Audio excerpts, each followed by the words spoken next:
Narito na nga ang ating pagkabangan ngayong Huwebes sa abot kamay na pangarap. Muntik-muntika na ngang maabutan at mahuli ni RJ. Itong si Carlos Benitez dahil sa nakita ito na may kasama sa loob ng kotse at duda nga dito ni RJ na baka itong si Moira. At agad naman napansin ni Carlos Benitez na may sumusunod nga sa kanila at dito rin na sinabi ni Moira na kotse nga ito ni Robert. Kaya agad din nakaisip ng paraan itong si Carlos upang ilihis itong kanyang kotse at hindi diretso sa airport. At dito nga na iniwan ni Carlos Benitez itong si Moira at sinabi na magtaksi na lamang siya papuntang airport dahil muntik-muntika na nga silang mahuli dito ni RJ. Samantala, nagpunta naman itong si Giselle dito sa airport. Nagbabaka sakali na baka dito si Moira makita at sa hindi inasahan ay si Zoe nga kanya nakita at inakala ni Giselle na makipagkita ito si Zoe sa kanyang ina. Subalit nagkamali nga ito dahil nakahanap din ng paraan itong si Zoe na ihatid dito mga papeles na ibigay kay Dr. Hiroshi para sa Japan.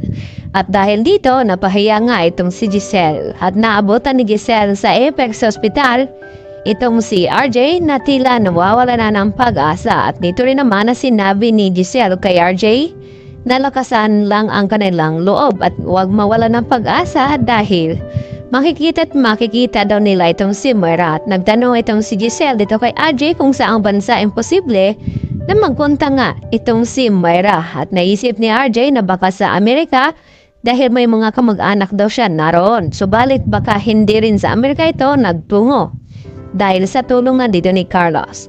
At nakipagkita naman itong si Zoe at pinuntahan sa Eastridge itong kanyang ama na si Doc Carlos at tinanong kung natuloy ba ang pag-alis ni Moira. Dito na lamang ni Zoe na hinayaan ni Carlos si Moira na papuntang airport dahil sa muntik-muntika na nga silang mahuli dito ni RJ. At maya-maya nga ay nakatanggap ng isang tawag itong si Carlos at ito na nga si Moira at ibinalita na nasa Japan na nga siya at tatakasan niya itong mga pulis. At nakahinga naman ng maluwag itong si Zoe na malaman niya na ligtas na nga itong kanyang ina na si Moira.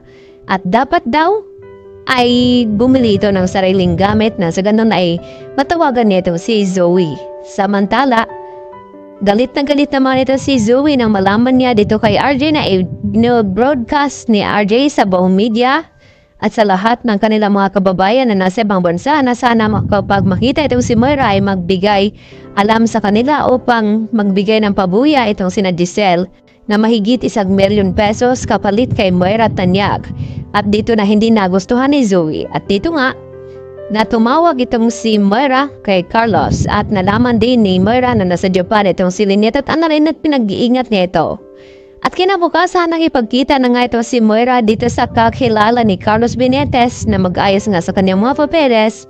At dito nga na hindi inasahan din ni Annalyn na makilala niya itong si Moira dahil sinumbukang habulin ni Annalyn at ibalik nga itong gloves na naiwan sa lamesa.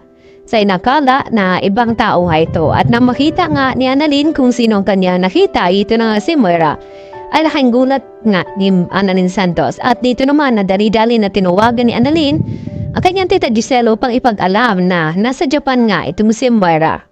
At kinakailangan nagawan agad nila ng search warrant o para mahuli agad itong si Moira. Yan na po at marami pong salamat.